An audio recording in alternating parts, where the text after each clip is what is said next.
नमो नमः। सुनो सुनाती में मैं आपको हमारी भारतीय संस्कृति, हमारी परंपरा और हमारी मिट्टी से जुड़ी कहानियां सुनाती हूँ। पिछली बार हमने उषा और अनिरुद्ध की प्रेम कहानी को सुना था। उसके पहले भाग में हमने यह जाना था कि किस तरह चित्रलेखा अपनी मित्र उषा के लिए भगवान श्री कृष्ण के पोते अनिरुद्ध का अपहरण हर कर उसे ले आई थी और उषा और अनिरुद्ध प्यार पूर्वक, प्रेम पूर्वक साथ में शोणितपुर नामक राजधानी में रहने लगे थे। इस बात को महीनों हो जाते हैं। बाणासुर को भी यह पता नहीं लगता कि उसकी बेटी के साथ में कौन रह रहा है।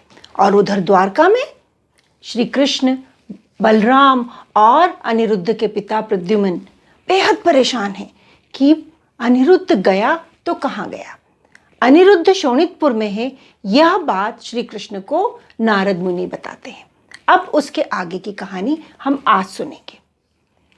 आगे उषा अनिरुद्ध की कहानी को मैं बढ़ाऊं उसके पहले मैं आपको बाणासुर के बारे में कुछ बताती हूँ। बाणासुर भक्त प्रहलाद के पोते थे और बेहद बेहद बलशाली थे। उनकी 1000 बाहें थी, 1000। और वे शिवजी के भक्त भी थे।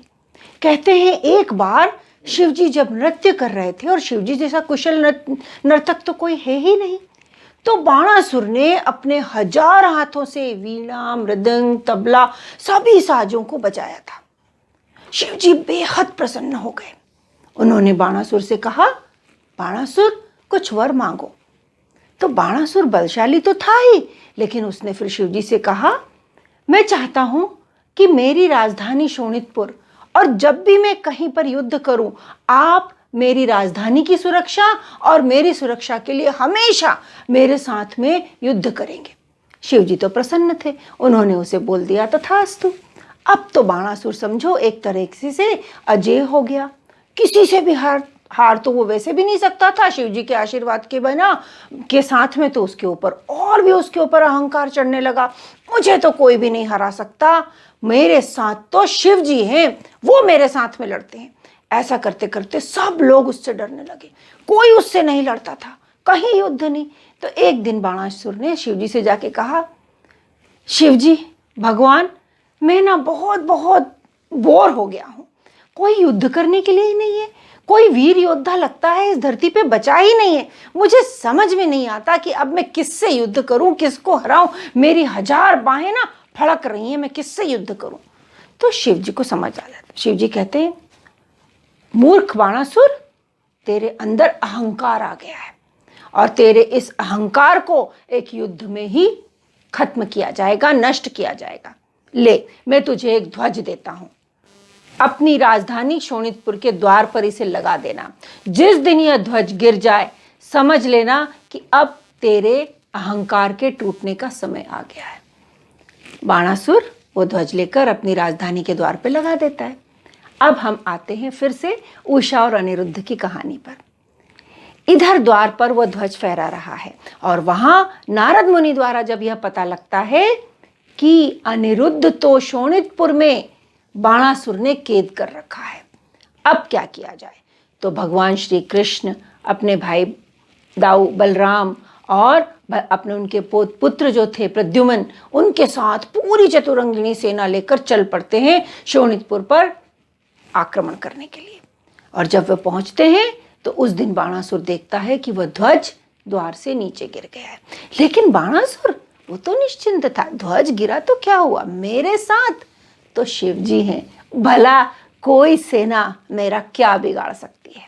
और वाकई में था तो वो बहुत ताकतवर। उसने बहुत युद्ध किया। इधर शिवजी भी वचनबद्ध थे और वे भी बाणासुर की तरफ से लड़ने के लिए अपने कार्तिकेय के साथ भी आ गए। अपने सारे गणों को लेकर बाणासुर की राजधानी की रक्षा करने के लिए चले आए।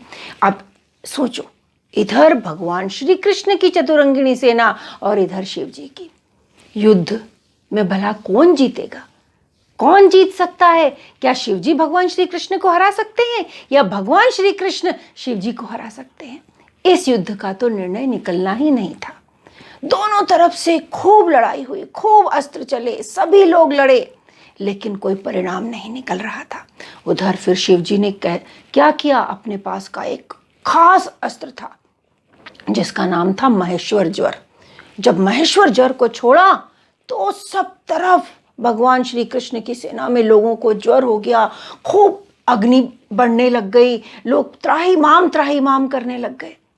और उसको शांत करने के लिए फिर श्री कृष्ण ने वैष्णव ज्वर अस्त्र को छोड़ा, जिससे कि इस तरफ सब कुछ शांत होने लगा, लोगों का ज्वर खत्म हो गया, एकदम ठंडा सब कुछ होने लगा। अब किया तो क्या जाए। ऐसा कहते हैं पुराणों में कि ये जो दोनों अस्त्र थे शायद उस समय के पहले जैविक हथियार थे जिनको एक युद्ध में प्रयोग किया गया था। अब हो तो क्या हो इस युद्ध का।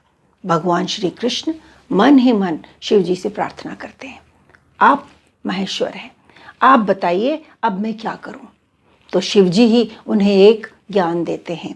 उसके बाद भगवान श्री कृष्ण एक अनोखा अस्त्र छोड़ते हैं जिसे निद्रास्त्र कहा जाता है।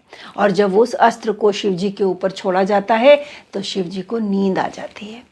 अब जब शिव जी नींद में चले जाते हैं तो भगवान श्री कृष्ण अपना सुदर्शन अस्त्र चलाते हैं, पूरी ताकत से बाणासुर की सेना पर आक्रमण करते हैं और उस सुदर्शन चक्र से बाणासुर की 1000 बाहों में से 998 बाहें काट देते हैं, सिर्फ 2 बाहें छोड़ते हैं। और जब शिव जी की नींद खुलती है तो देखते हैं, अरे कहीं भगवान श्री कृष्ण बाणासुर का वध न कर दें। मैंने तो उसे वचन दिया है बचाने का, मेरा वचन झूठा हो जाएगा, ऐसा भला कैसे हो सकता है।